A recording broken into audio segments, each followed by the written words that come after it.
dari Nabi SAW tidaklah termasuk dosa kecil apabila dilakukan secara terus-menerus.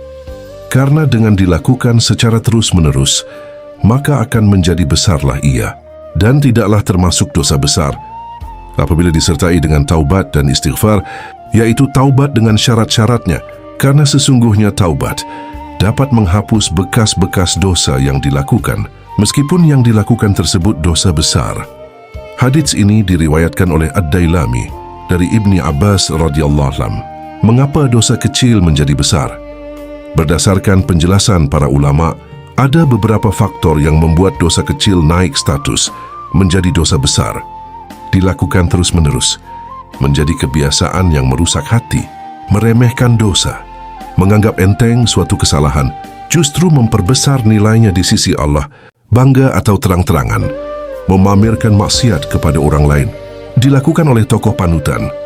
Jika seorang yang berilmu melakukan dosa kecil, efeknya menjadi besar karena potensi dicontoh oleh orang banyak. Pesan utama dari kutipan ini adalah anjuran untuk tidak pernah meremehkan kesalahan sekecil apapun dan selalu membuka pintu harapan melalui istighfar. Karena rahmat Allah yang sangat luas, syarat taubat yang sah agar taubat seseorang dianggap sah dan diterima oleh Allah Subhanahu wa taala, terutama untuk dosa besar. Para ulama seperti Imam Nawawi dalam kitab Riyadhus Shalihin merumuskan syarat-syarat utama. Syarat ini terbagi menjadi dua kategori, tergantung kepada siapa dosa tersebut dilakukan.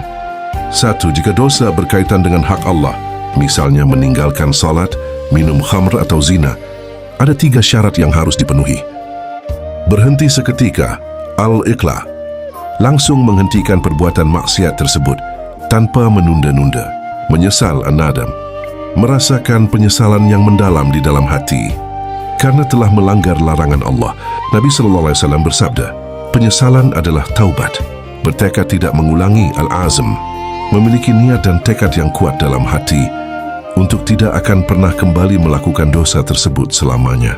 2. Jika dosa berkaitan dengan hak sesama manusia, misalnya mencuri, memfitnah, menyakiti fisik atau berhutang, ada 4 syarat, yaitu 3 syarat di atas ditambah 1 syarat tambahan, menyelesaikan urusan dengan orang terkait. Jika berupa harta, maka harus dikembalikan. Jika berupa fitnah atau ghibah, maka harus meminta maaf dan meminta kehalalannya.